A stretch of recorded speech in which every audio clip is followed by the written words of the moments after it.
Welcome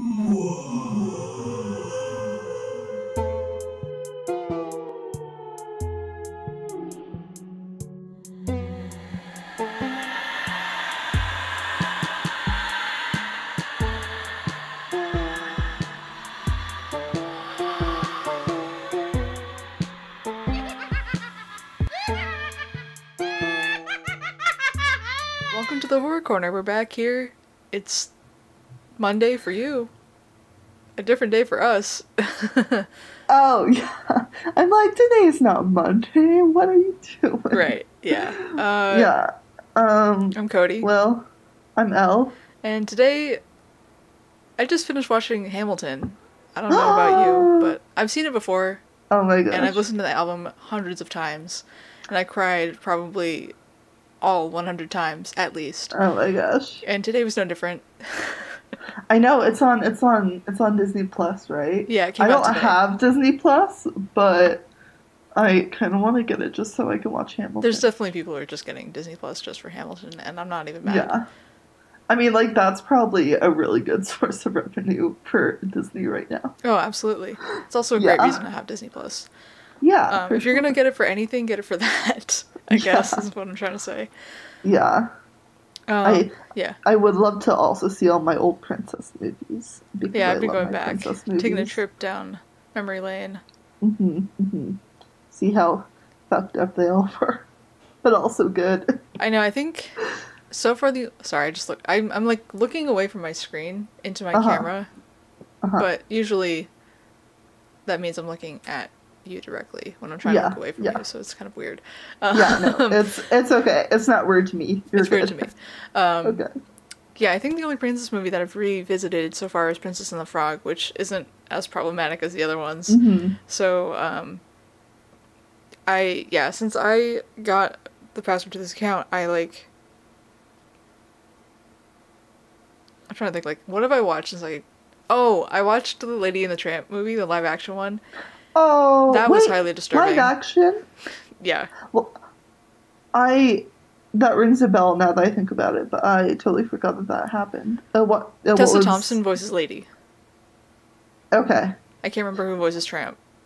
What was wrong with it? They tried to animate the dogs, like give them facial expressions and like wave their paw, and it looked really creepy. Yeah. It was very disturbing. I remember watching Lady and the Tramp at my grandparents' house like 3 times in a row on the same day. Like, I made them watch it with me. But see, that's 3 like times. It's fully animated. It looks more natural than like a live action dog with like facial expressions. That doesn't. Like, work. I don't know how many Air Bud movies you've watched, but like they animate the mouth, which look, obviously you have to do that. But like they don't really animate facial expressions onto the dog.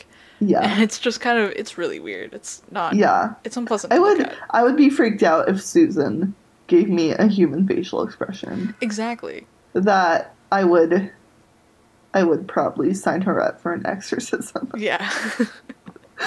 Oh, goodness. Well, do you have any personal news? Share?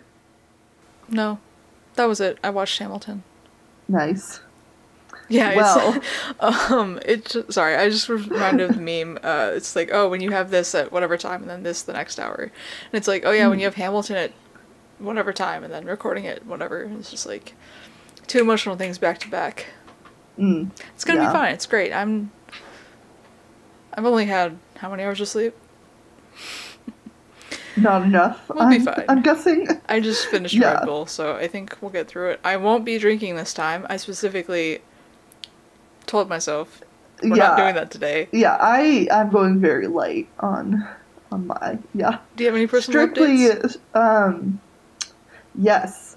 I'm moving into a new apartment. Ooh, exciting. And I have to tell you about it. Across the street there's a graveyard. Yes! Yes! You're good. I know. Absolutely have to update us on that. Oh yeah. It's so pretty. It looks like it literally looks like a golf course. Like, that's how manicured and beautiful the graveyard is. I used to live down the street from a graveyard. cemetery, It's whatever you want to call it. Graveyard sounds worse. Like, it has yeah. worse connotations than a cemetery. I don't know why. They're the same I thing. mean, yeah. I feel like graveyard is a little bit more visceral because you think of graves, and that's not fun. Cemetery doesn't literally have the word, like, Like death death. place, bed place in it, Yeah, yeah. yeah. But aside from Mortuary. that, our apartment itself is also very, very nice. It's so Is big, it and where the the, rent. like, graveyard keeper used to live? No, well, I actually don't know. They didn't tell us that, but They're required by law to tell you. oh, Can you imagine? really? I don't Oh know. my gosh. I don't think so. As far as I know, no one has died in our apartment, so that's good. It's so big and it's so pretty. It's in Lake Forest Park, Okay. and Hollis and I can afford like a much better apartment together than we can apart. Mm. And like we're gonna be paying $800 a month in Each. rent each That's so compared much to more the reasonable than probably like 1,400 each. yeah. Like I'm paying like 1,400 Yeah. for my tiny ass studio, and I'm just like I'm so excited to get out of this place. God damn it. Um, it's like Yeah. a nice place, but I am ready. Yeah. I'm kind of at that point, like, well, I'm gonna be moving in like 12 days, so why bother putting things back together when I can't just have shit everywhere? But also, those have to move over there as well, so you gotta put I them in know, something. yeah, and like I might just start packing because technically we can move in on the 7th, so we have Mm. until the 7th, till the end of the month to move. Anyways, mostly like the graveyard was the most exciting part Yeah. of it, but I mean, new places, always I'm fun. so excited. Yeah. Also, wait, I don't know if it's a Jewish graveyard, but it is at least close to the graveyard that I know of.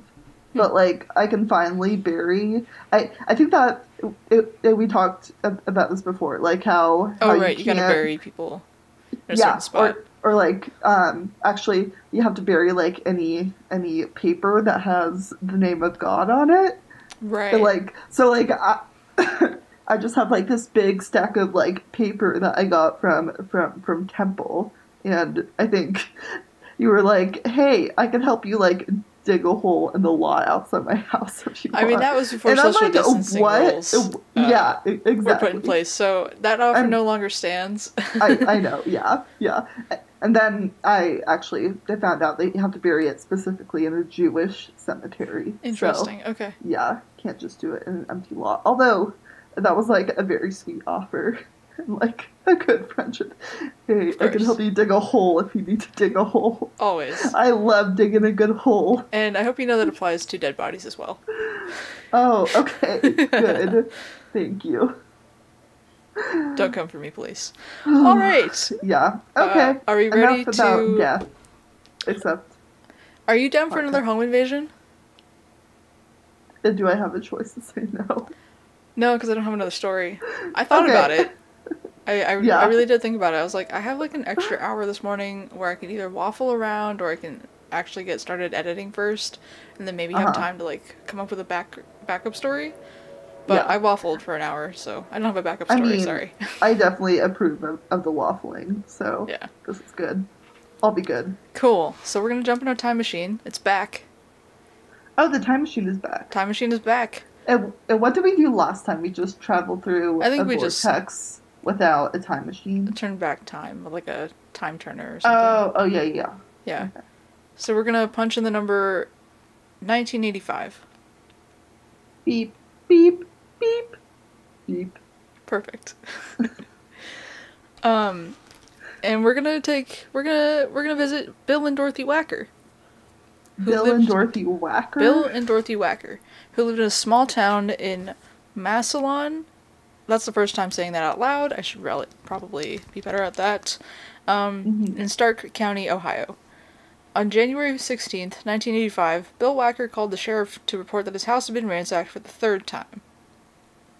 For the third time. The third time. They hadn't reported the first two events, which had taken place sometime during 1984. Police couldn't find anything upon investigation, and it ended unconcluded. 6 months later, in July of 1985, Dorothy was home alone in the house, recovering from heart surgery. Someone knocked on their front door, and when she went to open it, there was a man asking to use their phone. He claimed that his... sorry. He claimed that his car had broken down and that he needed to call roadside assistance, or whatever the equivalent to roadside assistant was in 1985. I don't know if they had that. Probably just like a tow truck or a mechanic. Yeah. And Dorothy led him into the house and directed him to the phone. The phone was in the dining room / like living room area. Mm-hmm. So she went into the kitchen, which was separate, and the where the phone was obstructed by a wall. Like, so you couldn't see the phone. Yeah. Or the man using the phone. Basically, couldn't see him. She heard him speak on the phone briefly, and then he called out a goodbye to her. She assumed that he left. But Suddenly, he didn't. Dorothy was unconscious, and when she finally woke up a while later, she was bound, gagged, and lying on the kitchen floor alone. Wait, so was she unconscious because he attacked her, or unconscious because of heart? Because she had heart surgery, right? Yes, but the story is that he or somebody else in the house attacked her. Oh, but we're supposed to assume that it's him. Yeah. Probably the guy using the phone. Okay. Luckily, she was able to crawl to the window and yell loud enough for the neighbors to hear, and they called the police. She gave a description of her attacker to Bill and the authorities when they arrived, and it kind of looked like a man in his mid-20s who was about 5'9" with blonde hair and blue eyes. Super generic. There's a photo of this on the drive for you to post later. Actually, I already put that in, so you can take a look at that if you want. Yeah. Bill searched the house for any clues, anything that could point the police in any direction, honestly. Because there were no fingerprints, nothing to, like... It's a super generic guy, looking guy. Like, they don't have any leads. Yeah. But he did discover that a .22 caliber revolver, an antique watch, a radio scanner, and a movie camera had been stolen. Oh. Also, there was a message for them written on the wall in crayon that said, "Cheaper, but will do." Wait, cheaper, but will do? Cheaper, comma, but will do. Nobody knows. Weird. Nobody knows what this could mean. Weird that it's in crayon, too. Yeah, nobody... It's still, one of the most... We don't know what it means. Yeah, that's bizarre. And then, so, did they have kids then, if they had crayons? Sorry, I forgot to mention, they're 85. Oh, okay. So they're grown. Yeah. If they have kids, the kids are grown up, yeah. That makes sense. Yeah. Got it. Police tried pawn shops and street dealers to see if the culprit had stolen or sold any of the stolen items to them, and maybe they could track him down that way, but they couldn't find anything. Months passed without any news, but the harassment continued. Continued, yes. They changed their phone number, but somebody kept calling, either staying silent with heavy breathing, which we all love, or threatening them with extreme violence. It's the worst game of Would You Rather. Yeah. The calls never happened at the same time of day, and they were never that long. After dark, someone would bang loudly on the side of their house, sometimes waking them in the middle of the night. Wait. What does this say? They would bang inside of the house or outside Outside. the house? Like, they would come up on the side of the house and just whack. Got it. I thought you said inside, and I'm like, what? Okay. No. Got it. They never saw anything, or anyone out there, when they went to go check, and eventually Bill had security lights installed, but they failed to deter the harasser. Whoever it was started to leave notes on their front porch, the most famous of which read, "Your lights are a laugh." And lights is spelled with a backwards S, or basically a Z. Lights are... Your lights are a laugh.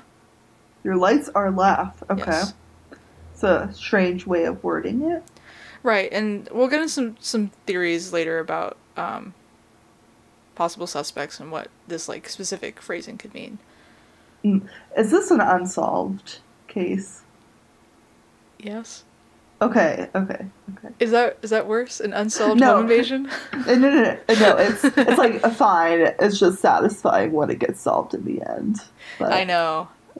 Yeah. but yeah, we're good. I'll get to how I came upon this case at Okay, the end. okay. So, whoever it was started to leave notes. No fingerprints were on the note, and nothing came out of the handwriting analysis, besides the theory that the sender was using their non-dominant hand to conceal her identity. Mm. In November of 1985, Bill discovers his .22 caliber revolver had been returned. He found it on the front porch, wrapped in a plastic bag, and again, the police could not find any fingerprints on it.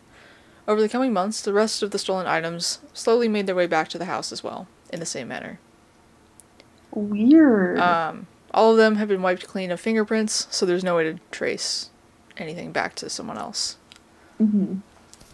Over the course of nearly 10 years, the whackers endured this harassment, although the only other physical attack occurred on October 27th, 1993, 8 years after the initial violent attack in 1985. This time, Dorothy sustained serious skull lacerations and a concussion, and she was admitted to Affinity Medical Center. That November, oh my God. Bill organized a stakeout with 5 or 6 other family members, and the plan was that they would pair up and watch the house from different spots with, like, walkie-talkies, and hopefully they could catch whoever it was. Mm-hmm. They sat outside for hours, but around 10:30 p.m., they hadn't had any luck, so they called it off. Seems a bit early to me. Yeah. I don't know. Yeah. Maybe they're old, like, that's late for them. Yeah. I feel like the police should have been doing it and not them. Right. But that was one of the things. They were like, why didn't they ask the police to pursue it a lot more than they did? Because, like, they called the police the third time their house was ransacked. They brought the police in, like, every time the items were returned, but they didn't really, like... It seems like the police could have been involved more than they actually were. This whole case seems kind of fishy, and I don't really have an opinion, really. Like... Yeah. Well, we'll get to it, but... Yeah. Question. Yeah. Do we know if the couple was white? Yes. Okay. Because I'd be like, if they weren't white, then maybe that would make more sense to not involve the police. No, they were just an old, white, elderly couple. That's the same thing as old. In their 80s in a small town in Ohio, yeah. Yeah, okay. Called off the stakeout at 10:30, and after Bill and Dorothy retired for that night, they woke to loud noises on their front porch. When Bill went to investigate, he found a note that said, "Get the message," in the same messy handwriting as before. Get the message. Yeah, we don't know what What's message. the message? We don't know. Wow. It's really creepy. We don't know. An episode of the TV show Unsolved Mysteries aired on May 25th, 1994, which featured this story. It renewed public interest and generated more widespread attention, but still there were no leads. In an interview with the sheriff in the episode at the time, he expresses how frustrating it all was because everyone was on high alert, but, like, still they had no idea what was going on or, like, what the guy looked like or who it could possibly be. And unfortunately, Bill died in 1999 and Dorothy died in 2009 without getting any answers. They were married for almost 50 years, and even though the episode aired in 1994, it's unclear if the harassment continued after the year 1993. So, like, we don't really know anything after that stakeout. And, like, anything between when the stakeout happened and when the episode aired, like, we have no information. Even after that, like, we just know that Bill died and that Dorothy died 10 years later. So, like, it's just weird how much, like, the lack of information after the episode and, like, the lack of police involvement in the episode, which I did watch. It's just, like, a short segment because it's, like, a 2-hour season finale. Finale, and it starts out with Bigfoot, and I was like, this isn't what I wanted. Wait. But, yeah, so in the episode, they interview Bill and Dorothy, and they also interview one of their daughters. I think they only have one daughter, actually. I'm not sure. But they only interview the daughter and the sheriff. And the daughter only has, like, 1 or 2 lines, and the sheriff maybe has, like, a minute or 2 of things to say, but, like, it's mostly reenactment and interviews with Bill and Dorothy. Okay. So, It's just weird. We'll get into it. Yeah. Okay. Okay. So some possible internet theories and questions that have come up are, why didn't they just move? Like, that's probably the number one thing.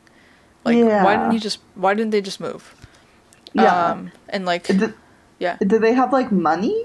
Exactly. I mean, They're like, you know, it's expensive to move. They're old. They might not have thought it was worth it at this time. Yeah. Like, it's just kind of a big hassle. Let's see here. I have more questions over here. Oh, as far as like the phone goes, because like they changed their number multiple times. And whoever was calling just had their number every single time. Like, who would have their number every time they changed it? And it was like, is it a telephone company? Is it like insurance? I'm not really sure who like automatically gets phone numbers when they change, but like, could it be someone who worked at one of those companies? But then like, are any of those companies operating in that area? So the next question people have are like, was it a family member that they're trying to cover up for? Why did they call the police after the first 2 ransackings? Why didn't they move? Did they owe money to people? And that's why, like, cheaper what we'll do is written on the wall. Like, you know, this house isn't really worth much, but we'll take it. Yeah. Let's see here. Oh, yeah, the other thing I wanted to add about the sheriff was that he talked about how, like, the harassment was sporadic and not consistent in any way. So they, like, they couldn't just sit out one day and be like, okay, he's going to attack on this day. Like, there's a pattern to it. There's no pattern. So it was, like, really hard to, like, pick a day to stake out and try to catch the guy. Yeah, so the motive was really unclear. Yeah. That was kind of, like, the biggest thing. They're like, we don't know who would do this. Why would they do it? Why would they spend 10 years, basically, of their life harassing this couple? Who... There's no evidence that I can find having, like, any sort of, like, conflict with anyone in town. History of conflict with anyone in town. So, I want to get into some of the internet theories that I found now. Okay. Because I know I said that there was internet theories and questions, but it's mostly questions. Yeah. So, oh, sorry. The last question I wanted to add in was, like, do their children financially gain from the house? Which kind of ties back into the cheaper but will do. Like, if Bill and Dorothy found themselves incapable of living on their own, would they move in with one of their kids, and then would their kids get money from the sale of the house? So that was another possible motive / like culprit theory. It just seems like that if the kids wanted or if they want the house, that it's not something that would go on for 10 years. Exactly. Like, your parents are old enough, I hate to say it, but, like, they're probably gonna die at some point soon. Like, just wait it out, I guess. I don't know. Yeah. Or, like, if they feel that strongly, like, directly do something instead of leave creepy notes on the door. Yeah. Yeah. I don't know. Yeah, I don't know. So most of these theories that I found came from sitcomsonline.com, which is like a huge like online forum board for people to talk about sitcoms. It's great. Okay. Love it. And also other shows how did this come on to? I don't know, but there's like a whole Unsolved Mysteries is really long and it's actually returning. I recently got an ad for it. Oh my gosh, I love Unsolved Mysteries. There's going to be a Netflix produced Unsolved Mysteries series, so... Oh, heck yes. So yeah, that was my main source for a lot of these theories, and also Reddit. Gotta love Reddit. Yeah. Possible theories on who could have possibly done it. Bill. Seems like a clear culprit, possibly. Yeah. Like, it's usually the husband sort of thing, right? Yeah. Owen Wilson, because the sketch kind of looks like him. Another family member they were trying to cover up for. Tunnel burglars. A hoax for attention. Folie à deux. You're a hoax for attention. Yes. Yeah, that should be our title, I think. A 10-year hoax for attention. It's a bit long, but we'll see what we can do. Okay. I can write it down if you want to keep going. Folie à deux. I don't know if you know what that is, but it's like a shared delusion. Oh, yeah. Similarly, Munchausen by proxy, or well, it wouldn't be by proxy. It would just be Munchausen's in this case. Yeah. AKA, like, faking injuries and stuff for attention. Uh-huh. Yeah, I was gonna like ask like did they see how she was bound? Yeah, Because like she was if her basically, like, tied, like, arms and legs were both tied. So that's the thing, like, if it was a okay. hoax for attention, how do you bind yourself like that? Yeah. I mean, I've seen episodes of true crime shows where like you can bind your wrists in certain ways Yeah. to make it look like It'd uh just be incredibly but difficult if you have, like, limited mobility because you're, like, elderly. I'm not saying that all uh-huh. elderly people have limited mobility, but you know what I Yeah. mean. Like, you're 80 years Yeah. old, maybe you're not as mobile as you used to be. Like, it's a little Hmm. bit more difficult to tie yourself up and gag yourself. Yeah, especially if you're recovering from surgery Yeah, or and, like like, heart issues. the second attack, she, like, literally had skull lacerations, like, cuts in her head. Like, Mm-hmm, hmm. why would you do that to yourself? Yeah, you'd have to be in You'd some have to pretty be super severe motivated. psychosis. Unless it was Yeah. Bill, in which case, like, why would he do that? In the Unsolved Mysteries episode, he's literally like, "We've been married for 48 years. I would never hurt my wife." Which, I Hmm. mean, like, people have said a lot more than that, and then went ahead and killed their own wife. So, like, well, I Yeah. don't know. No. Another theory is that Bill is paid someone else to do it. Which, Mhm. again, why would he hurt his wife? And yeah, someone mentioned tunnel burglars, where they were just, like, tunneled under the house and then snuck in. Oh, But, like, a how lot do of it, you do that? you dig a tunnel. But like, how do you get into the house from underground? Some people have, like, under their house it's, like, raised, I guess, because, like, I don't Uh-huh. know how true, like, the reenactment house was to their actual house, but in the reenactment, they had, Oh, their house was raised, and I don't know what was underneath, but I feel like it was just, like, a crawl space, yeah. so maybe Wait, they're actually, hiding in there. this reminds me that my best friend in elementary school, under her house, she had like a really creepy crawl space. Exactly, And yeah. like we were we were planning at one point like, oh hey, you should go and like check out the crawl space because like it was huge and had tunnels. I don't know if that's just like my old childhood brain like thinking that was a huge place with tunnels. But like Yeah, I don't know. we like packed her a go bag and stuff and we're like, hey, you should go explore these tunnels and here's what to do if you get lost or if you can't come back and you should keep like your ID on you and all of your like and meds. We were thorough. Yeah. But then like at the last minute I'm like, Maybe you shouldn't do that." And then we didn't do it. Yeah, we had a crawl But space under our house, and our dogs like to go in there and, like, bark at the people in the front. oh yeah. Because, like, they can get into it from the basement, which has, like, a door in the backyard, so they, like, go up to the front and, Mm-hmm. like, yell out the grate. Yell, because dogs can yell. They scream. Yeah, they bark out the More grate at people human walking by. animation for dogs. Oh my god. Not only do they have facial expressions, they also scream like Have human humans. voices. Oh god. Yeah, so, like I said, like, I don't really have an opinion on this. Hmm. But kind of the main, like, the top three theories are, it was Bill, it was someone they were trying to cover up in the family, like, who was probably, like, maybe mentally ill and, like, you know, had bouts of manic or whatever. Um, Hmm. it was a folie à deux, like, or, like, a shared delusion, Yeah. or it was a hoax for attention. Those are, like, the three main theories that people talked about Hmm. on the internet. And, like, a lot of the posts are like, you know, it couldn't be this, but, like, we really don't know. It's very confusing. Like, Yeah. even if it was one of these people, why would they do it? Even if Hmm. it was one of these things, why would they do it? And in the Unsolved Mysteries episode, you can see Bill is, like, saying, oh, you know, like, there's some crazy kooks walking around or whatever. Like, some kook, why would they do this? And, like, I don't know what his exact words were because I was, like, watching her Yeah. face because everybody kept mentioning this, but, like, in the episode when he says kook, Dorothy smirks.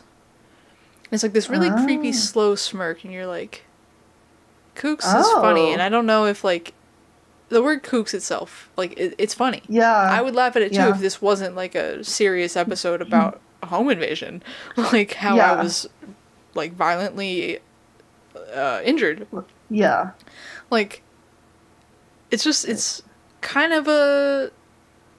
inappropriate reaction. Yeah, but also it's a like, little who weird. wouldn't laugh at the word kook, I guess. Yeah. And Especially like if it's like people your husband who probably uses the word sometimes. I don't know if yeah. like you would think to use a word for the first time on a taping.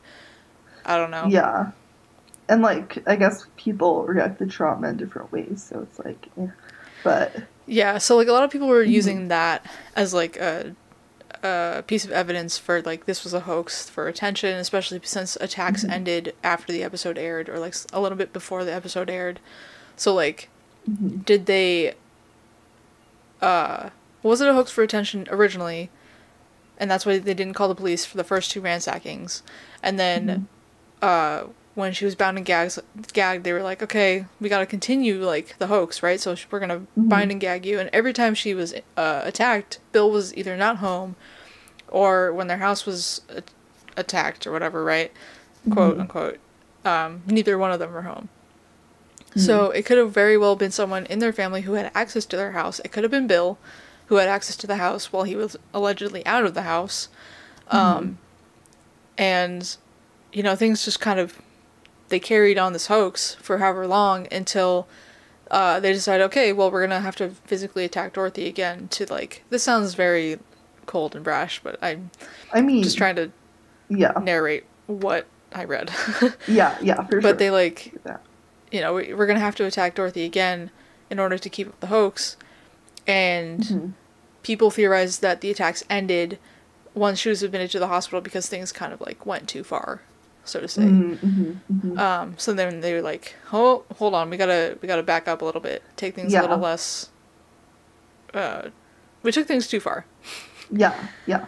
So, yeah, I mean, everyone on the internet's got different theories. Everyone's just like, half the forum is people arguing with each other about like, "Oh, you were rude to me this one time. I didn't mean to offend you." But I mean, that's how every forum is.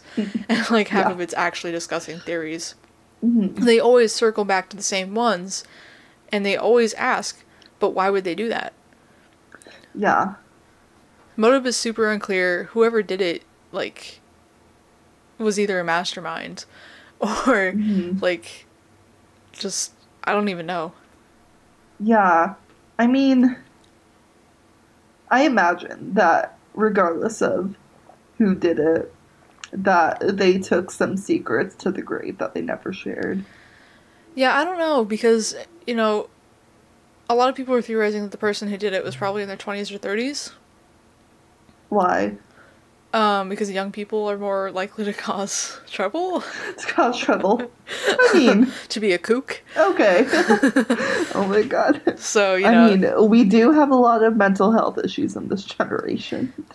but But this was wait, back in the it was in the 80s. 80s, yeah. Yeah. Yeah. Which, I I mean, mean, mental health issues were still very rampant yeah. in the 80s, so, like, are Yeah. already rampant in the 80s. They're still Mhm. prevalent today. Mhm. That's what I mean. But, like, Yeah. people mostly point to, like, the person could be in their 20s or 30s because they were agile enough to get off of the porch fast, or quickly, during the Mhm. stakeout thing when they left a note. Mhm. Mhm. Or, like, when they went to sleep after the stakeout and, like, banged on the side of the house and then were able to run away before anybody saw them. Mhm. But this brings up another point where, like, so the neighbors could hear Dorothy yelling from her kitchen with the window open or closed. I think it Mhm. was an open window, yeah. But they can't hear the, like, thumps on the house, which were, like, Mhm. loud enough to Mhm. wake them up or wake up Dorothy and Bill. So, like, Yeah. why haven't the neighbors seen anything? Which is Yeah. kind of, like, one of Yeah. the biggest factors that go into people thinking it's a hoax. Yeah. What was the neighborhood like? I don't know if they showed it, but was it like there were houses all around them or Yeah, no, they're okay, so in just a, like suburbia. yeah, small suburban. Huh. Yeah, like I don't know how you would escape notice in that kind of neighborhood. Yep. I don't I know. I don't know because like from when I have lived in suburbs, it's like everyone is super on guard, it seems like. I don't know Exactly. if that's like a more recent thing in response to what has happened in like the late 20th century, I mean, but people, like, in the 80s never locked their doors. That's when yeah. people started locking their doors. So, like, the Mhm. fact that Dorothy let in a stranger into her house to use the phone and then just kind of, like, let them out of out of her Sight. eyesight, like Yeah. eyesight, line of sight, Yeah. Mm-hmm. is definitely a generational thing. Mm-hmm. Mm-hmm. That was heavily discussed on the forums as well. Yeah. Like, if it was us today, past the year 2000, or even in the 90s, like, there's no way we'd let someone into our house to begin with that we didn't know. Oh God, no. Yeah. I'm like, yeah, I go find a almost said, like, payphone. I Use would... your own cell phone. Good luck, man. Sorry. Or, like, you wait outside, I will call for you. Yeah. Kind of thing. I will bring you a phone that I don't care if you steal. Just don't. I'll pass it to you through the mail slot. Just don't come in my house. Yeah. Oh God. Yeah. I mean, I guess there probably weren't, like, neighborhood watches back then.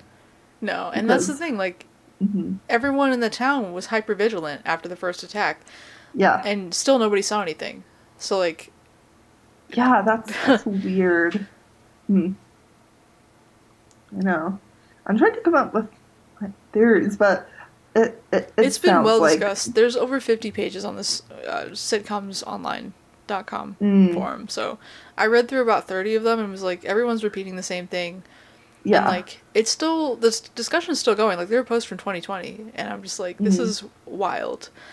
It just goes in circles, though. Yeah. It is really intriguing. Like, yeah, so I found this case by searching Unsolved Mysteries I plugged in a state, and it happened to be Ohio. Yeah. Of course. So, Ohio. This is how I found this case. Just searched Unsolved Mysteries, or Unsolved Murders in Ohio. Yeah. Hey, my grandparents lived in Ohio. Someone mentioned on the forum that, like, why do things like this always happen? Like, it seems to be there's, like, hotspots in Ohio and Washington, and I was like, you're not wrong. Yeah. There's a whole list of things that happen in Ohio, which seems like the most unsuspecting place. Yeah. It didn't, like, Christine from And That's Why We Drink have, like, a wild home invasion childhood.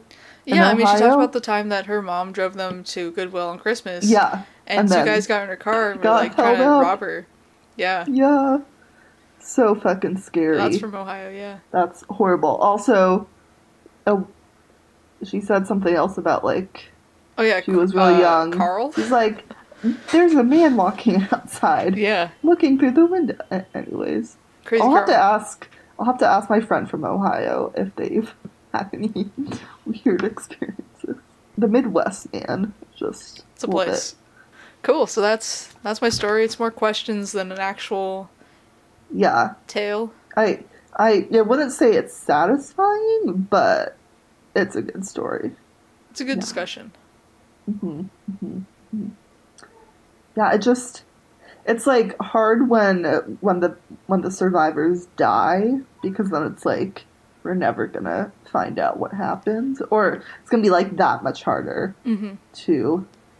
I mean, like, I don't think Dorothy had any more information to, like, give people about it. Like, they have the picture of the guy, and that's really it. Like, beyond that time that the guy came into her house to use the phone, they never saw anybody else. So they don't even know if it's the same guy who, like, came to use the phone. It could be an entirely different person. Yeah. Well, let us know what you think on Twitter or Instagram or iTunes, where our episodes still live, but we are unable to post there currently because I forgot we didn't pay our fees. It makes me think of, like, my recently deceased grandma and grandpa, who my parents went out to their house in California like 2 weeks ago to clean out all their shit. And I say shit because my grandpa just had, like, a ton of shit, like, just borderline my god. Murder. Yeah, he's also, like, an awful man, so it's not the worst thing that he's done. But, yeah, and just, like, they were discovering all of these things that they didn't know about my grandparents. Like, hopefully it's okay with my family if I say this, but, like, my grandpa was part of a gentleman's club. That would... I love those. That would... Yeah, except it's like, if you transgress, we will look the other way.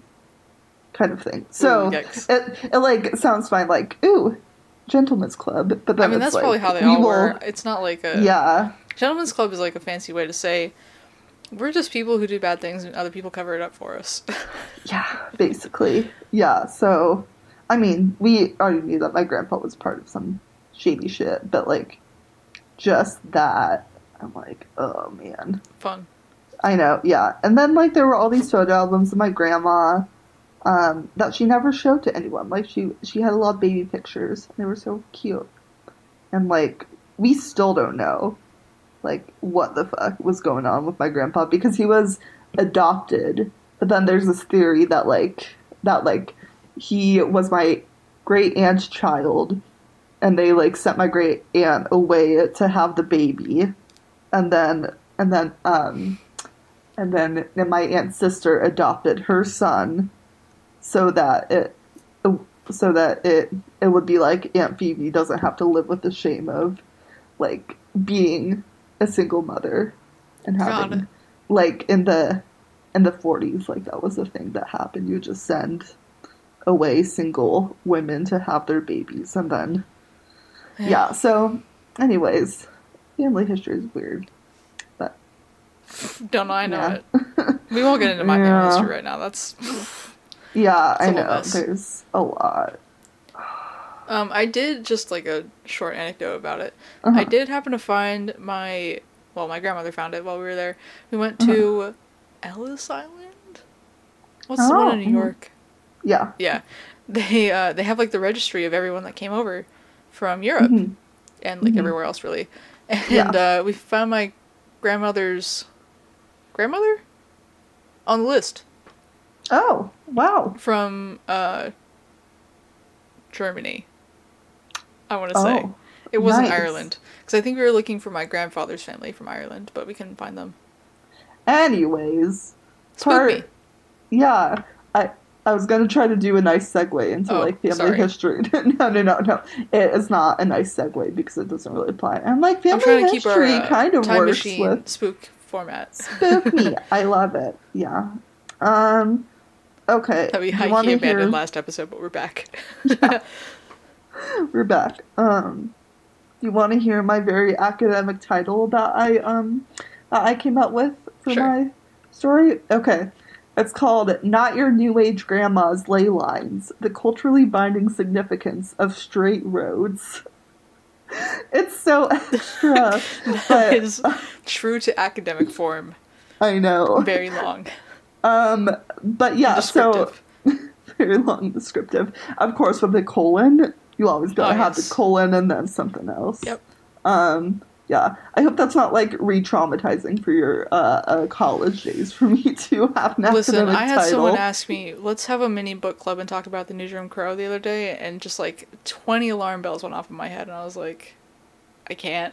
Can't Y'all can go ahead, but I cannot. So this is minor compared to that. We're fine. Okay. I've had something much worse happen recently, so I think I'm okay. Thank you for checking in, though. Yeah, for sure. But yeah, so I'm gonna say that we're talking about ley lines. Okay. Today. What are ley lines? Ley lines. I'm glad you asked. Ley lines refer to straight alignments drawn between various historical structures and prominent landmarks.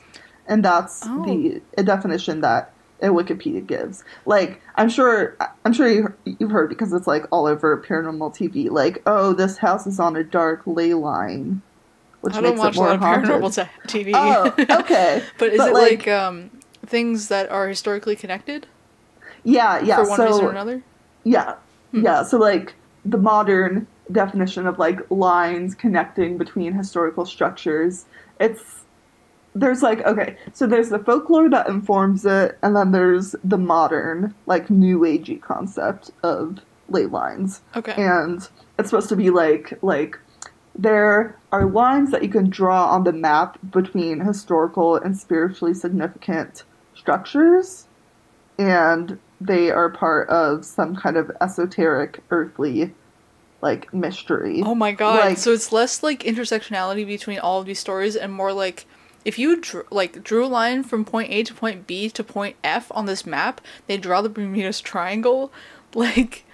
Yeah, so it's like a series of like straight lines. So like I don't know if like the Stonehenge and the the triangles, the pyramids are on the same ley line. But like stuff like that, like you would connect like famous like mysterious and spiritually significant monuments That's together so cool. and say like they are on the same line and they're on the same line for a reason because I love that of some idea. kind of like physical esoteric vibe that the earth and the universe is giving off. I love that idea so much. Yeah, so it's like This is not really theory cool. for me. This is fact now. This is it.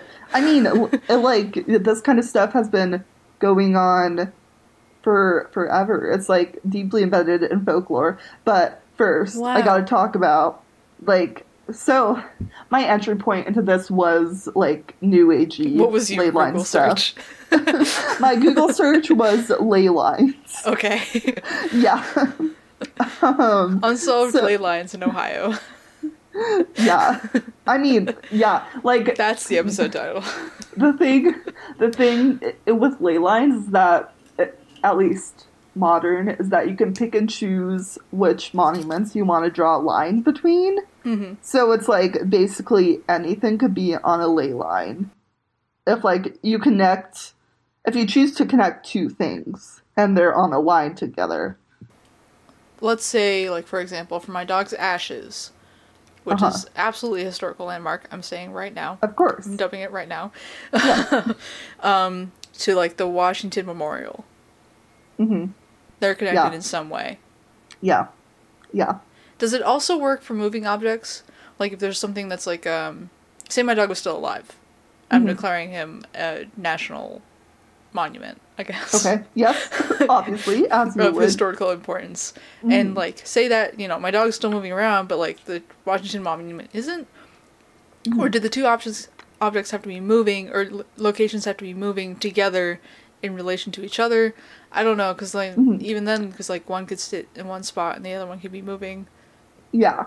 So, like, it's more of a geographical tie, but then things like spirits and magical things travel along the lines. Okay, so it's more like coordinate based than like it's like coordinates based. Okay. But then saying that because you can draw a straight line and like the straight part is very important. Like, nothing's straight here. I don't know what we're talking about. Yeah. I'm sorry. LOL, exactly.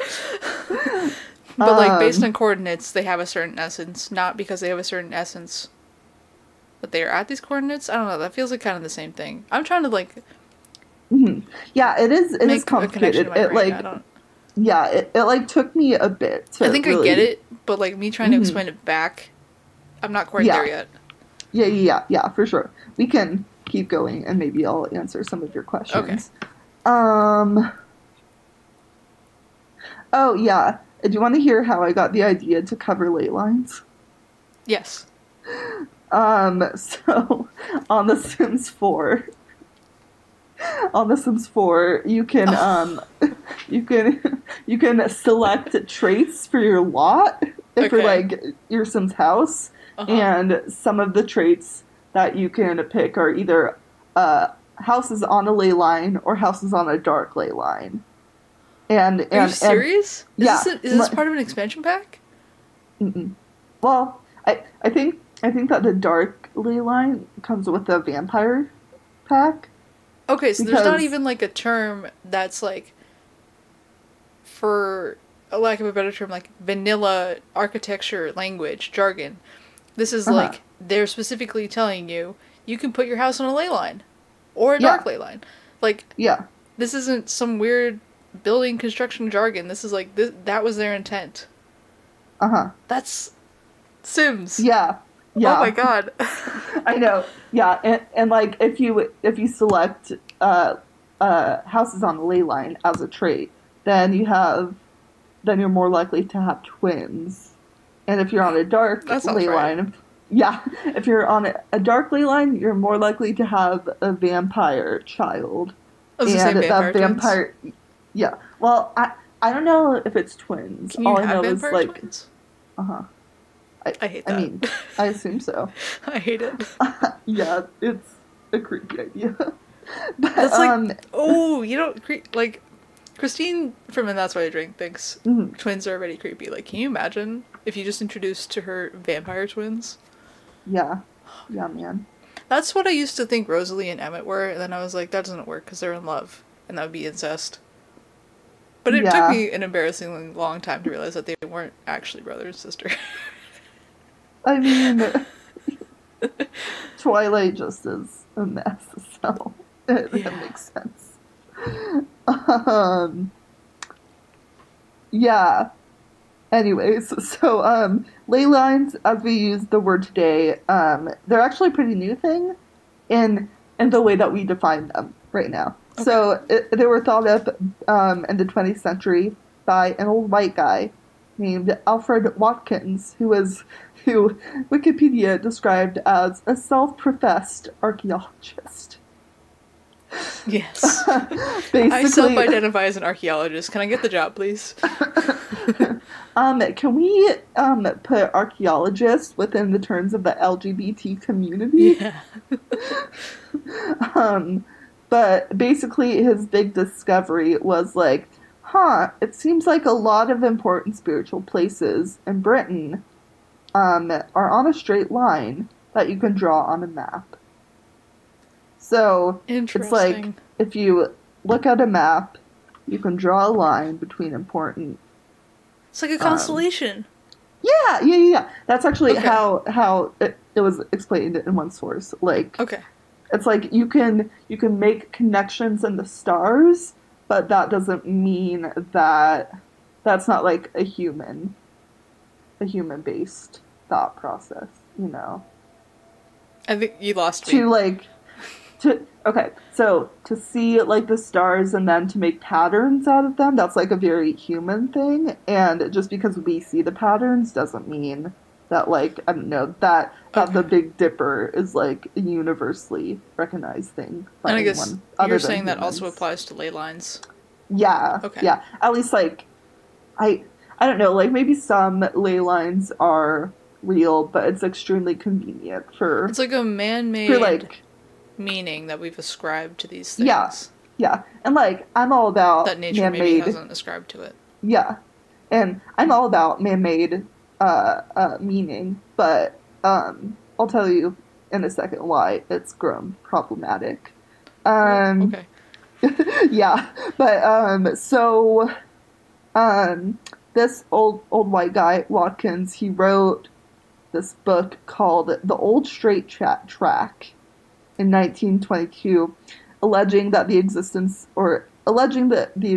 of a complicated network of straight tracks that he claimed the ancient Europeans knew about and used as ancient trade routes, which is like, okay, dude.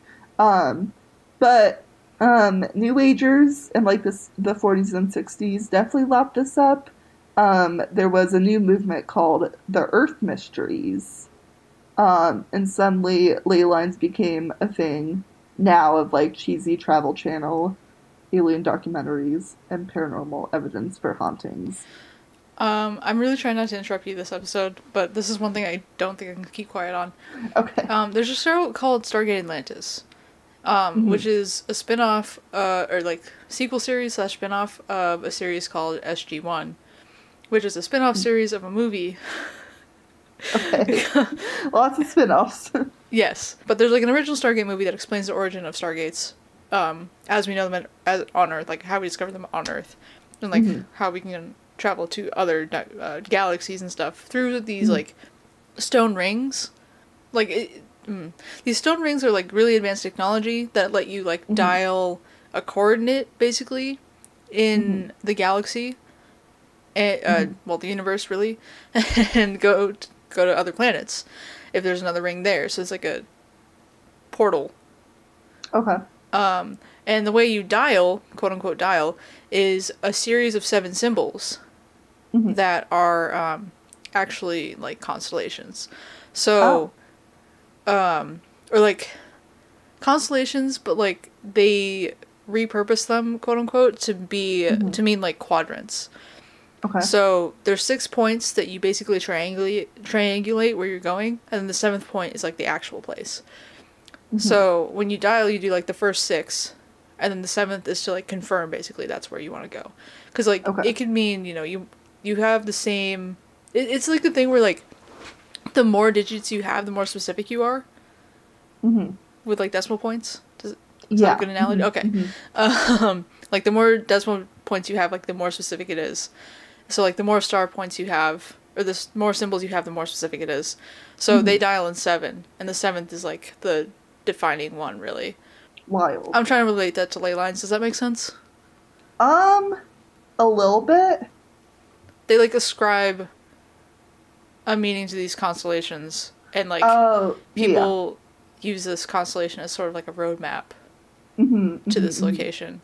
Got it. That That's was wild. I've been thinking about Stargate a lot because I'll have to watch really it. like Stargate. Sounds interesting. Yeah.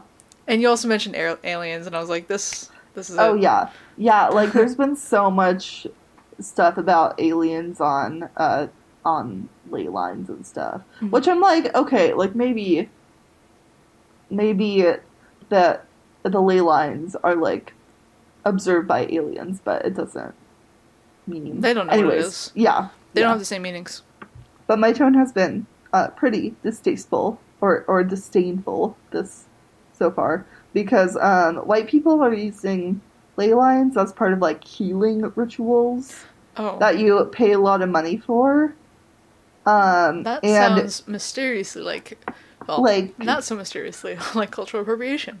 Yeah, and there is like a lot of cultural appropriation that they try to use to back it up, and I'm like gonna get into like the culture that they're appropriating because that's like the real stuff here. But like they're like using it like, oh, ancient Chinese people also use ley lines, so this means that this is real, and that if you heal yourself on a ley line, then you should pay me a lot of money to do it, and it's a cure-all kind of thing. So it's like white people. Cure-all. Yeah, so there's a lot of that, and like the rhetoric that I read, it has the exact same vibe as like Indigo Children shit. Got it. Okay. Like, yeah, and just like people really exploiting your this. People, please. Yeah. Don't be afraid of Western medicine. Yeah. I was really disappointed at first because I thought that there was that like ley lines weren't being appropriated by white people like this, and I thought that they were a lot more serious. But I did a lot of digging. Have we finally found something that white people have finally found something. Oh God. Yeah. I did some digging, though, through all the New Age stuff, and I found some potential sources for it. For instance, fairy paths in Ireland, which I'll talk about later. Are we talking about boats? Or are we talking about fairies? No, fairies, as in, like, the mythical creature. Ooh, okay. So, like, there's...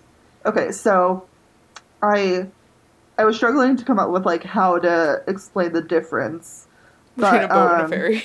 No, I mean between ley lines and what's happening and like actual cultural views of like yeah. So what I came up with was like people across the world, past and present, have a deep connection with like straight pathways to significant locations, and that straight roads are like a theme of spiritual significance. Okay. Like, specifically, like, if there's a straight route to and from something, then that is significant.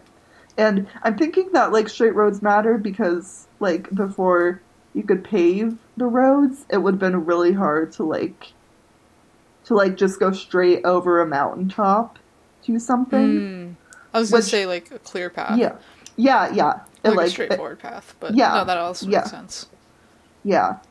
I didn't find any sources that said that, but that's just kind of my interpretation of one reason why maybe it became a thing. Okay. Yeah, so maybe the story is about the folklore of roads being built. And I'm going to tell you about some different traditions of, like, lines being made that maybe then it'll make more sense. But, like, before all the ley line, new agey white people stuff, fairy paths in Ireland have been a big thing. And the easiest examples of, like, sources for ley lines were fairy paths, which is a direct route taken by fairies between magical locations like fairy forts, eerie mountains or hills, and Stone Age monuments, and more. So, fairy paths are known to be invisible, but the Celtic people, like throughout history and ancestrally, knew where they were, and there are like a lot of best practices on how not to interfere with a fairy path. Is this making sense Okay. at all? Like, like it's much more on a local level when you Yeah. come down to it versus like this is so heady and new agey kind of. I just got a train of thought about like ley lines and treasure maps, Hmm. which is unrelated currently in this point of the Okay. conversation. But like, Okay. I see what you're saying about fairy paths. Hmm. Yeah. I, is this like it making sense or is it Yeah, absolutely. okay, okay, just it wanted to make sure because it is kind of it's like High kind of concept. yeah, it seems like a weird thing that like something as simple as roads and building roads in certain ways would be folkloric and significant. Well, I got some news for you about something that I saw the other day that I'll show you later. Okay. It's more likely than you think. Okay. Um More believable than you think yeah. for some Um people. Cornwall is one of the fairy strongholds that you might know about or Yes. have heard about Cornwall. Yes. So it's like there are a lot of different straight routes that fairies supposedly take between other places and locations like Cornwall. Okay. Um, so an example of how it affected Irish people culturally is like when families had to deal with illness and misfortune, it was often believed that their house must be on a fairy line. And like since they're Okay. disrupting that line of travel for fairies to go back and forth, the fairies don't like that. And so there is bad luck. There's a story on the Wikipedia page about a guy who did an interview in 1980 about how his grandpa's cattle had been dying. And then unexpectedly, I guess, an Irish traveler came to his house and was like, "Hey, your house is on a fairy path running between two hills." And then the traveler suggested that Grandpa keep his doors ajar at night so that fairies could pass through, and then it worked because the fairies could just like go through his house, and it was good. This is interesting. Yeah, yeah, it's like I wouldn't want to really leave my door open, but specific. you know, if it pleases the fairies, I guess we're Yeah, doing it. I think this was in like 1940 probably is when his grandpa. So again, I before the mean, whole I locked didn't doors leave in the thing. 1940s or the 1840s, but Mhm. I feel like as a person, culturally or not, I would never want to leave my door open. Yeah, yeah, Just that's my yeah. personality. It has nothing to do with cultural or Oh yeah, social norms. for sure. Um, yeah, so that's like one example of kind of like the idea of like straight lines or straight paths between things. And then in Aboriginal culture in Australia, they have a similar concept called song lines, except Okay. there's like issues with the term song lines because that was like applied Translated? by what? I was gonna say translated. Oh yeah, I think translated, and it was also applied by a white guy who didn't know anything about Aboriginal culture. Got it. Not that I'm not a white person who knows nothing about Aboriginal culture, which leads me to my major disclaimer We just know about better than to assume, and we don't know the actual things. yeah, yeah. So I did want to say that like song lines need to be their own story because they define Aboriginal. They define Aboriginal culture and groups of people a lot more than like fairy paths define Irish culture. It's Okay. like it's like the whole underpinning of Aboriginal culture is like what one source said. Okay. So it's like a lot more major than fairy paths and stuff. But it's a really good example of how important pathways are just to cultures across the world. Um, But here's kind of my blurb on it from what I understand. Songlines trace geographical elements and ancient stories across Australia. Songlines were used as a form of communication. Well, I should say they are used because people, or Aboriginal people, are still definitely using them. When I read the wiki on it, it was like difficult to understand at first because songlines are actually like they're songs describing the lines across a geographical region. And then Okay. yeah. So songlines aren't the actual lines, they're like the songs that wait, no. It's like a trail of oral clues. Yeah, uh-huh. Yeah, Okay. yeah, exactly. And then after Wiki, Wiki actually is really good on all these different source or different kinds of pathways. I was really impressed. It was really easy to find stuff off of the Wikipedia pages. But I found this website called Common Ground, which is a nonprofit in Australia led by Aboriginal people for Aboriginal people. I think I've seen this before. Yeah, yeah. It's a pretty big nonprofit. Okay, yeah. I mean, I wasn't here for songlines, but oh yeah, yeah, for sure. I think I was there for something else. Yeah, but like I figured that they're a more reliable source than Wikipedia. Mm-hmm. No offense, Wikipedia. Yeah, but Common Good cites the researcher Noelle Pearson as comparing like songlines of Central Australia to the Odyssey and the Book of Genesis. So it's kind of an equivalent there. Like it's like the basis of the culture, kind of like how the Odyssey was the basis of ancient Greek culture. Okay, if that makes sense. I first interpreted that sentence as it was a version of the Odyssey and the Bible. Oh, as no, if no. they all said the same thing, just translated differently. No, it like acts for. Can you imagine though? For the culture, like it does for the Bible. Right. And, okay. Yeah. No, it is definitely not the same. It is. What if we had the Odyssey as the Bible? Oh my God. Please no. I read the Odyssey and it's way worse than the Bible.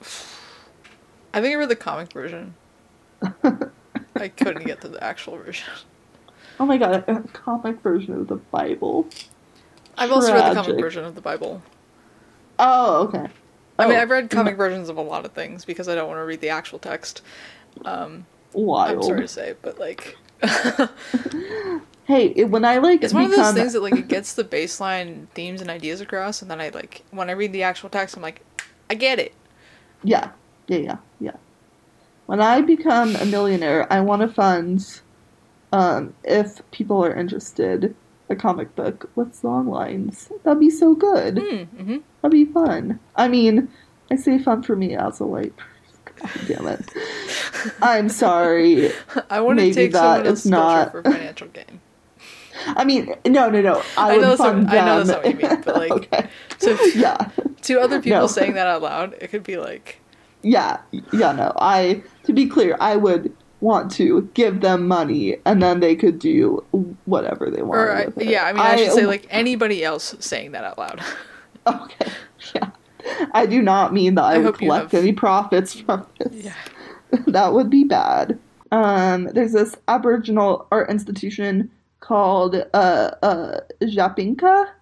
I have no idea if I'm pronouncing that right. I did not look it up, and I probably Welcome to our podcast where we don't look up how to pronounce things. We just kind of do our notes and wing it on the show. I know. Yeah, I'm gonna start like enforcing a 30-minute window for myself to just look up how to pronounce things. Yeah. In my notes.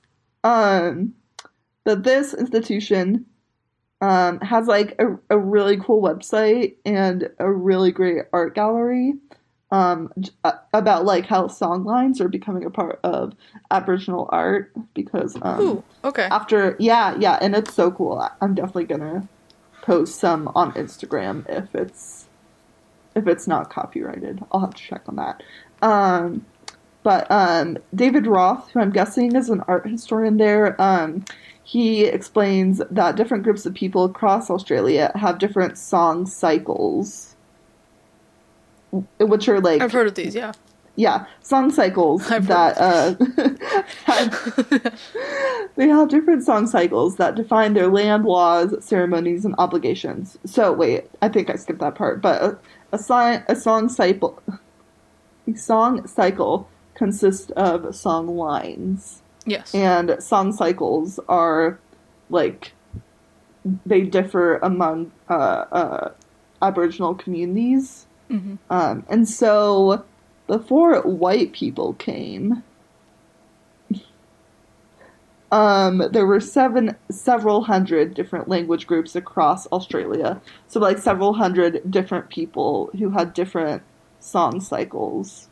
Okay, so they're like And dialects. they're not dialects, it's like different stories. Oh, okay, yeah. I mean, that And makes like more sense. I don't know why I thought dialects, that wasn't... oh, I mean, You're right. I know what a song it, cycle is. I don't know why yeah, it didn't. it's okay. I mean, I did I'm say rambling to like cover up my embarrassment. that's okay. And my I own did stupidity. I did say a language group, so that's probably where you got it from. Maybe. We'll cut that Maybe. out. Anyways, it's fine. um, so yeah, several hundred language groups across Australia, which like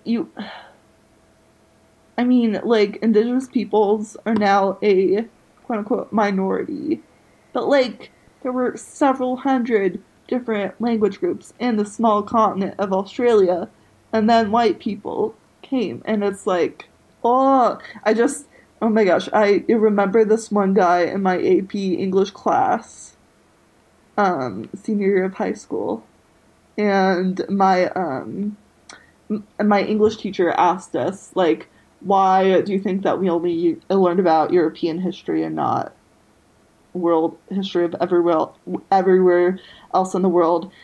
And there was this guy who I didn't like anyways, but he said like, well, nothing was really happening in other places other than in So I have a cough drop in my mouth, and now I'm like, no. excuse me, sir? And then, yeah, there's a shock of hearing that. So, like, I just have carried that with me. Like, and it's like every time I'm reminded, like, how many people there were before white people ruined so many things. I'm just like, how dare anyone I mean, honestly, say that? before even, like, white people existed. Yeah. If you want to believe exactly. the traveled from wherever. I don't know if that's, like, something you can believe in or not believe in, but, like... Yeah. I just feel like this guy would get a kick out of Guns, Germs, and Steel. Oh, like, totally. he's the type of guy who would, like, enjoy that book or that movie, and then, like, he'll see, and then he'll, like, try to come back and be like, so, for those who said that there were, like, nothing else going on in the world, I just want to correct you all. When, like, he's the one who said it. Yeah. Like, he's gonna be that guy. Yeah. I mean, this was in high school. We were, like, 17, so maybe he has grown, but... I hope so. He also, oh my gosh, he also tried to claim that we read the poem White Man's Burden, and he tried to be like, well, the author didn't mean for it to be racist. And I have no words. I was so shy in high school, but I like I've never even read the poem literally or heard of it, but like it just sounds like something that like... Yeah. I was so fucking quiet and shy in high school, but like when he said that, I fucking went off on him. Good. Yeah, and like, and my sister, it was also in the class, and she was like, everyone was just shocked that you like went off on him, and that was amazing. I was like, oh, cool. Yeah, but like since there's so many different song cycles and all the songs like explain rituals and geographic locations and stuff, like you can literally map like lines of of travel, I guess, just by compiling these songs, and you can like make a map out of it from the songs. And so, I see, okay. of course, like it requires a lot of coordination because there were hundreds of language groups. If you're missing one part of the cycle, or one cycle, one part of the cycle. I mean, even part of the cycle, like, if you're missing any part of it, you're gonna get so off track real fast. Yeah. Fun fact. major highways in Australia are actually based on song lines. Okay, so these are like Wild. more concrete, quote unquote, Yeah, than like whatever these like ferry paths were. yeah. The ferry paths were just like, I know you mentioned earlier that these are like actually more a way of life than whatever Ireland this had. is, But yeah, like, yeah, like, I forget. they're literally concrete. Yeah, and like underpin like the entire culture. Like if you base like your rituals and places of worship and like responsibilities off of these songs, and that's going to be a big deal. Yeah, so major highways in Australia are based on song lines. I think that's pretty cool. Yeah, and also Well, it's carried over sort of into like modern history. Yeah. So it's like a big thing. And obviously this is a very incomplete explanation to be continued, but it's a really good example of how just humans like the concept of pathways, and it's meaningful to us. Yeah, exactly, being connected. So I'm going to move on to my last example, and there are a lot more, but I kind of ran out of time. But our last topic is corpse roads. Have you heard of? I'm here already. I have no idea what this is, but I'm on board. Okay, so 200%. This comes from English and Welsh folklore. Okay. And it's kind of what it sounds like. It's like a road that people use to carry dead bodies to sanctioned graveyard or cemeteries. During the plague? Or just always? This was... whatever plague you want to talk about. Yeah, whatever plague. Yeah. These are like super old and like earlier than the medieval period that people... No, these came to... Sorry.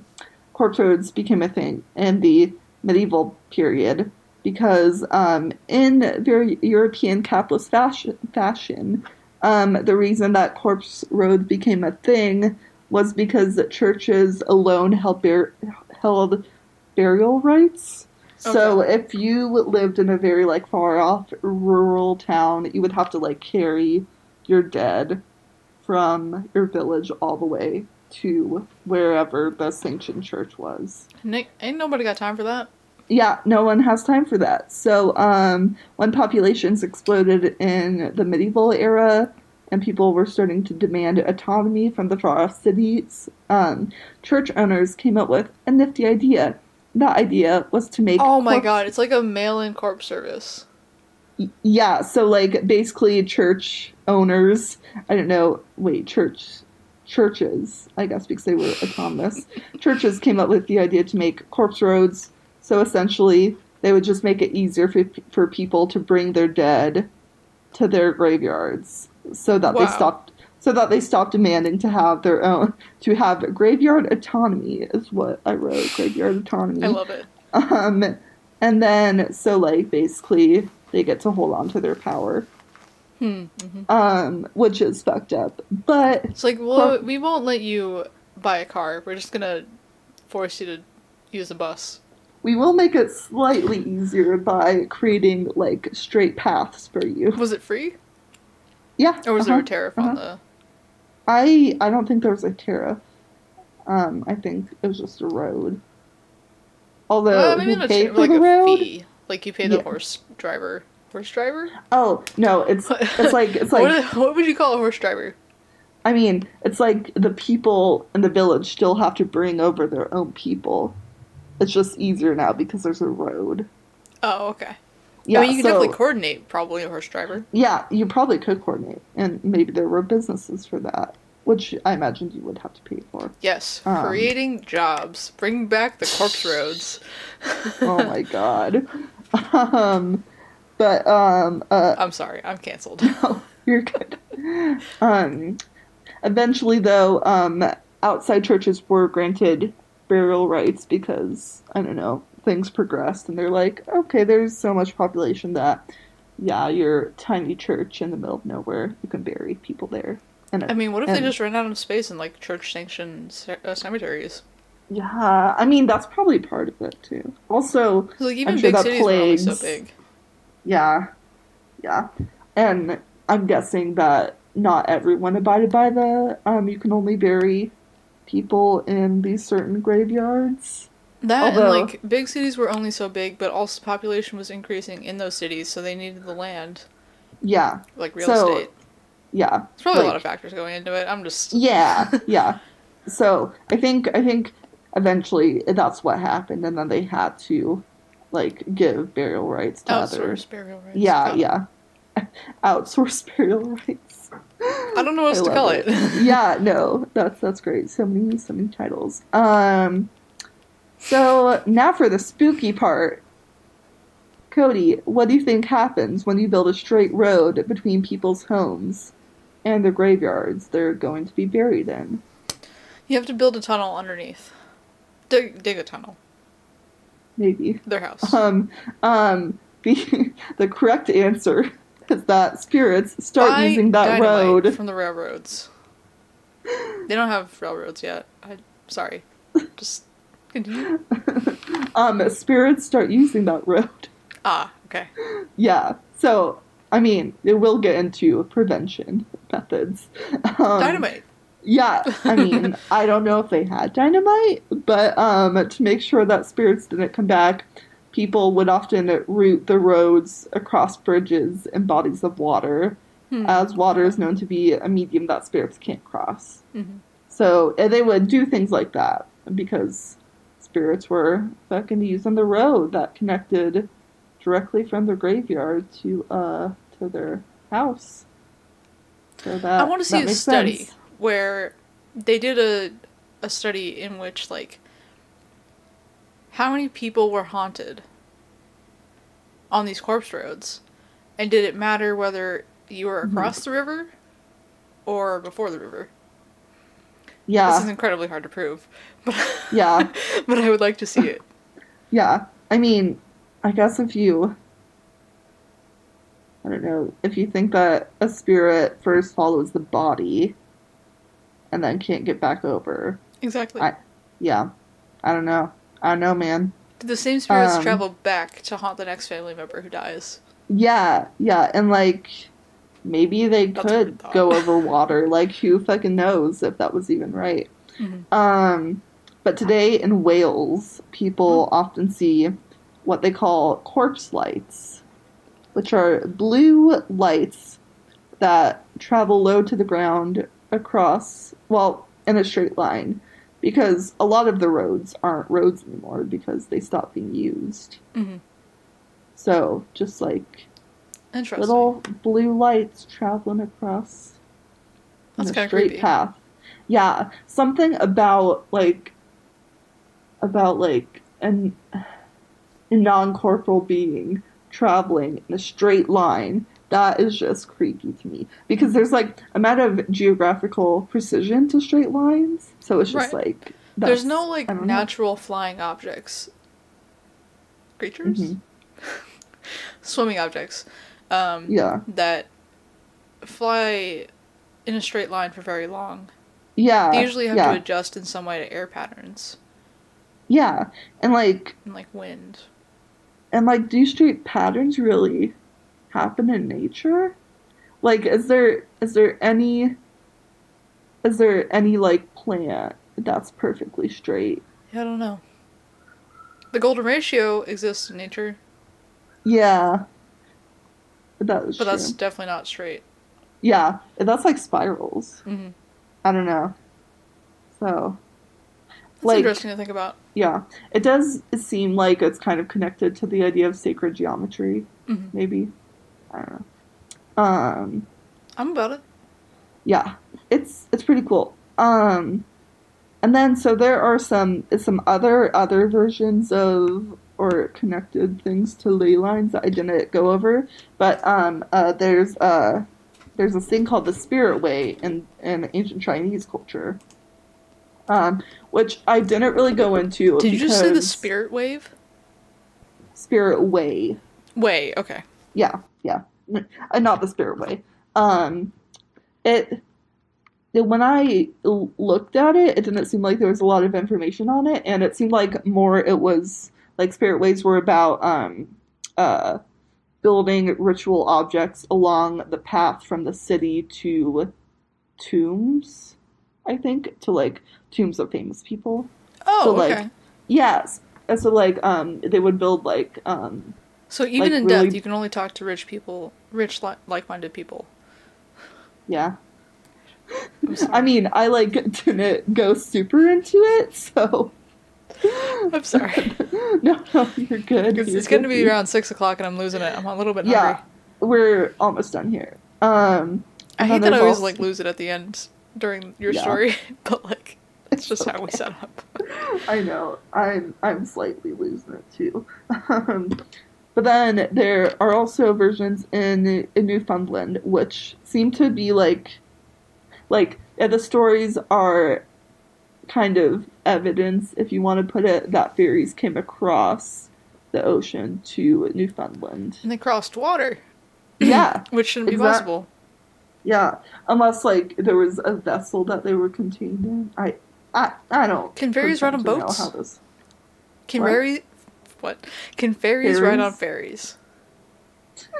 fairies? I mean, probably. I don't know why they couldn't, because as long as they don't touch the water. Well, but they can't fly across water. Wait, no. Okay. So it didn't say that fairies couldn't cross. We said that ghosts couldn't cross. You're right. Thank you. Yeah, remembering that now. That makes more sense because there definitely are like water fairies, right? Yeah. Yeah. That's literally what the two episodes, before this, were talking about. Water spirits. Yeah, we both kind of lost it for a minute. Um, yeah, but so those are the stories of. I don't even know what to call it, like ley line origins but like a lot of them are totally different from ley lines. Like in the Aboriginal um, uh, song lines, like I don't think the lines are straight. So, Interesting. Okay. but anyways, but so where I want to end on is why straight lines? Why are people That obsessed sentence did not go with where I thought it was gonna lines? go. They're gonna say why straight It, people. why straight people? Why are you straight? Just why straight people. Can't you just make the choice to not be straight? JK. Sorry, I've been doing a lot of pride related research recently, and I'm just No, kind of like, why? you're good. Um, I don't know. Do you have guesses about why the idea of Straight direct lines. paths? I guess I could call it like direct paths, maybe. Okay. I mean, I already kind of mentioned the golden ratio, right? Which is spirals. Yeah. Uh-huh. And we kind of mentioned how, or we kind of talked about already, how straight lines don't really occur in nature that we know of. Mm-hmm. And Mm-hmm. whoever's listening, if you want to correct us, if you can send us receipts, please do, because I don't know. Yeah. Yeah. And I'm definitely not going to look it up after this, I'm sorry to say. But as far as we're aware, straight lines are artificial. Mm-hmm. Um, Yeah. I mean, at least like an organic so it's like a crop materials. circle, right? It's just weird to Yeah. us as humans. We don't know where those come from. They're just so Mm-hmm. perfectly made. That's And even the weird. golden ratio, right? A lot of things that fit within the perfect golden spiral aren't for lack of Mm-hmm. a better term, a straight spiral, right? Yeah. There's imperfections, and so I don't know how many things naturally occur without imperfections, how Yeah. many things naturally occur perfectly. Yeah. So I think The it's only thing I can think of is like light beams, but it's not earthly though, is it's it? Because literally it's coming not, from the because the sun. sun is a different entity from the Yeah. earth. Um, Wild. yeah, I don't know, because I mean, Yeah. if you think about it as a direct path, that's a little less mysterious, because anything can be a Mhm. direct path, even if a Yeah. direct path means oh, I'm going underground now. Like, Uh-huh. if that's the direct path, that's the direct path. But, like, if Yeah. there's a straight line through the ground to something else, or, like, through a rock, Yeah. that you would be avoiding by going underground, but you can't go underground, so you're going through the rock. Like, Uh-huh. That's kind of wild. I don't know. Yeah. The only thing I can know. think of, like, compare it to is, like, railroads are made, and, like, that's what made a huge difference when they were building railroads, and, like, why they were able to build it straight through things and, like, have a direct path to things was, like, they blew a fucking hole in it with dynamite. Dynamite is naturally occurring in that it's, like, made of natural chemicals, but we've artificially combined them.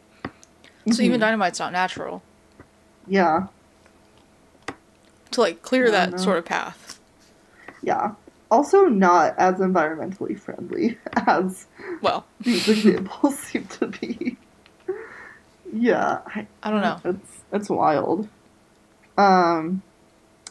Yeah. I think it's because we as a society, like, since the beginning of human time, I guess, like, whatever society means for that, you know, just, like, cave people, we've always found a way to directly get somewhere. And I think it's, like, maybe we're just blind to direct paths that naturally occur in nature. Yeah. Yeah. I mean, I guess that's kind of what, like, the fairy paths are saying. Like, the paths are there even if we can't see it. You just can't see it, yeah. Yeah.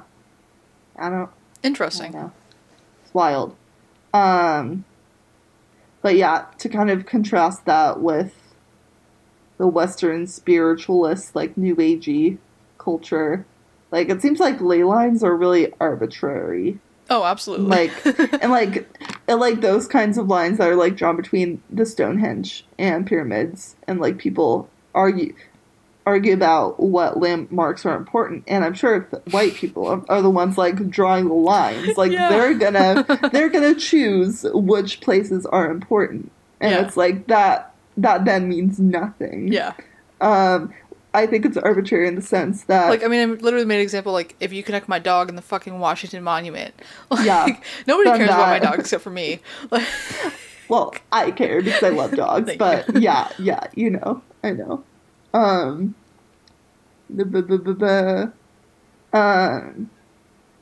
Yeah, it just seems arbitrary in the sense that at the turn of the century, like, white people got their hands on this concept, and then we tried to make it into this giant, like, all-telling map, and it sounds like we tried to use it as like, evidence for some, like, wild, esoteric, absolute truth, when really, if you look at other cultures, and even further back into, like, European cultures, lines are really relevant on the local level, and straight lines and paths seems like about connecting communities with their ancestors, and, like, connecting with the physical land and the geography through geometrical patterns.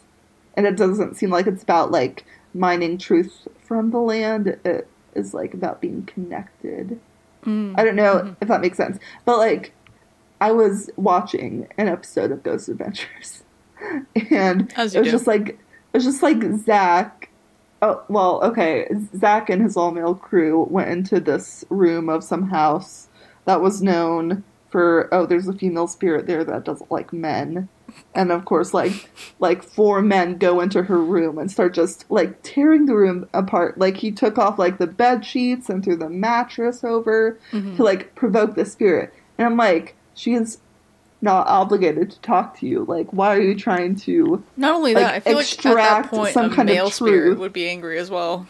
Yeah, and, like, just, even if they liked men, whatever gender, anyone would be pissed that their room was getting fucked with.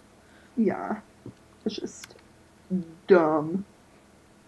I feel like that's unless I guess you're the whackers, then you don't call the police until the 3rd time. But, like, yeah. Oh no. Well, that's the conclusion of my story. Great. Thanks for listening. Okay. It's a good story. I really enjoyed it. Oh, thanks. I'm sorry once again that we kind of got off track because I don't know. It's okay.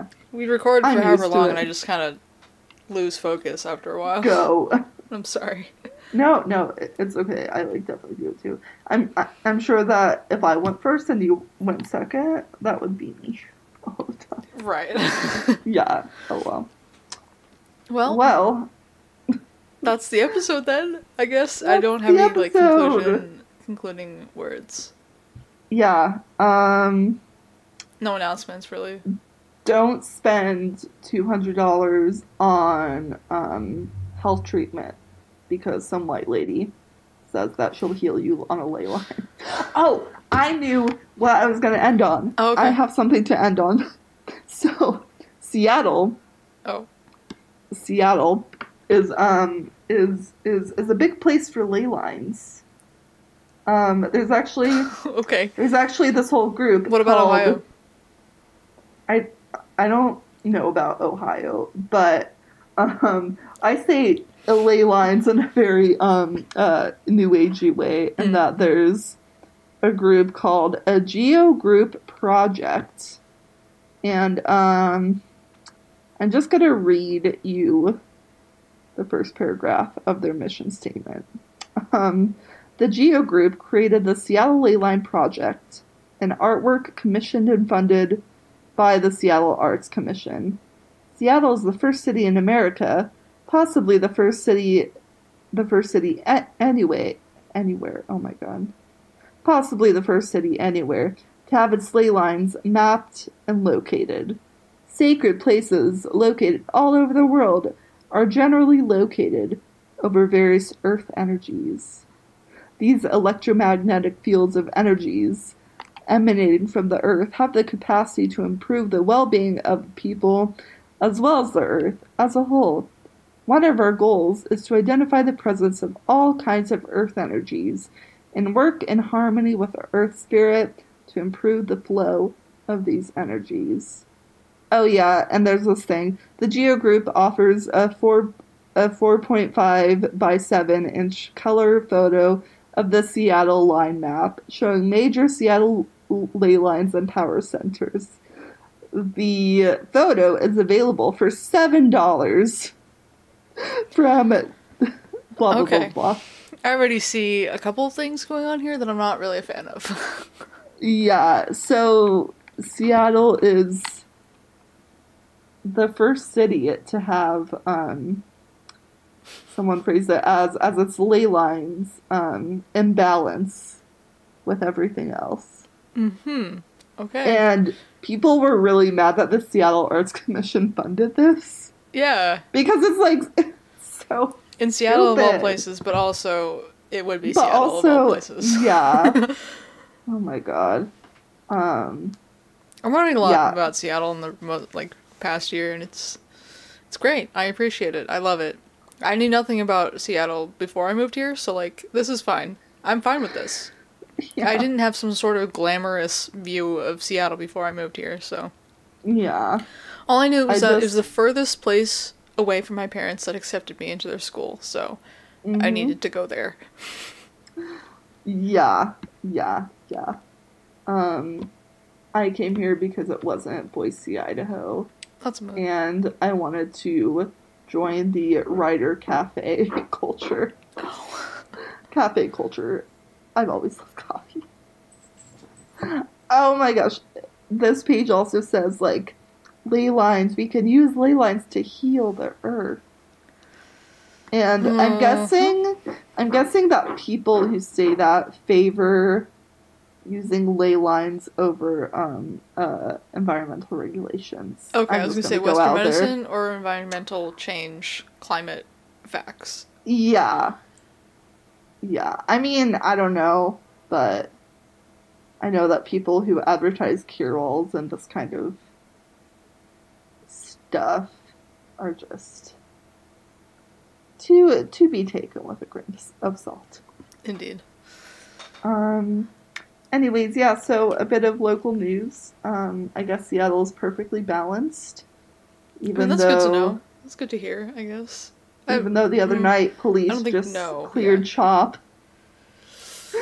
I know. Yep, everything's good here. Thank you, ley lines. We're having a great time up here in the Pacific Northwest. This is really good. Oh my god. Okay, well, we'll end on that. Cool. Disappointing, A I little bit guess. of a positive note to end with. I have a dog palate cleanser. Yes. August, the golden retriever, turned 20 this past weekend. Excuse me? She's, we think the oldest known golden retriever currently alive. Ah! She's great. They have like they have Tell a me bunch of pictures of more. like her birthday party. She's got like a little bone cake. Well, it's not really that small. It's like Oh my a bone gosh. cake, and she's got a couple siblings, and I think that she shared with. Is Her name was she like August. still doing good? Yeah, no, I mean she's got a completely white face. Like she's super. Yeah. She's obviously old, but she doesn't look like she's in pain, and like, you know, she's just an old tired dog. She's really cute. Oh. But you can find a picture of her on the Dog Rates Twitter/Instagram. What was her rating? 15 out of 10. 15 out of 10. The rare That's 15 out of 10. Matt does not give yeah. 15 out of 10s lightly. Really? Yeah. Oh. Okay. I'm not joking. This is this is a real rating system. I'm like, I know that there's a joke that he doesn't give 10 out of 10s lightly, but he does every single time. 15 out of 10s though is the new bard. Yeah. I love it. Oh, August. Oh, I hope Susan lives that long. I mean, she's a smaller dog. She should probably get incredibly close. She is tiny. Yeah. My parents had a dog who lived to be 18. But at that point she was just sad. Yeah, the golden Let's go. retriever down the street from us lived to like 15 or 16. But she was definitely not doing well by her like 16th birthday. So I think they put her down like a couple of days before her 16th birthday just because like she wasn't eating anymore, and they're like, Yeah. it's definitely time. Yeah, that's what happened with Maggie. Yeah. She just started smelling a lot. Oh, yikes. And we were like, oh, I think that's from the inside. Poor Maggie. Yeah, Reggie, my first dog, he lived until he was about 10, and I think we had to put him down a month before his 11th birthday. Oh. No, before his 10th birthday. Oh, Yeah, because we got him in 2005, but he was already 1 by then, so 2014, 15, yeah. So he would have been almost 10. Yeah. He died on parents... Friday the 13th. Oh. April 13th. Actually... Well, that'll make you scared. It was April 13th, but it was a Monday. What was Friday the 13th? Oh, I got my license. Not the same thing. Different. Yeah, we got our second dog on July 3rd, 2016. I got Susan on September 17th, 2017. I love how we know this. This is the most important information in the world. Yeah. It was also the same day that I gave a speech at Convocation, so I was already stressed out. I gave my speech and I was on the verge of puking, and then I adopted Susan right after. It was the best. My friend just got her pit bull certified as a service dog. She's always dressing him in really cute Hawaiian shirts. It's adorable. Oh, I love pit bull so much. He's a real small pit bull though, so I think a lot less intimidating than he could be. Yeah, I mean, I want an intimidating dog to keep men away from me. Well, there's that, yes. That would be great. And on that note, we're gonna end the episode here now. Okay. Oh yeah, I forgot that we didn't end yet. Yeah. Okay. But for real though, I am really hungry, so we should probably... I'm gonna call it here. Okay. This has been the Horror Corner. I'm Cody. Yeah, I'm Elle. You can find us so much for listening. You can find us on YouTube. You go ahead. You can find us on YouTube. You can find us on Instagram. You can find all of our episodes on YouTube. You can find every episode up to episode 19 on iTunes, Spotify, or wherever you get your podcasts. Currently not updating those sites because of reasons we've talked about at the beginning of the show. But all of our episodes are up on YouTube and easily accessible if you would like to continue listening to us, which I really hope you do.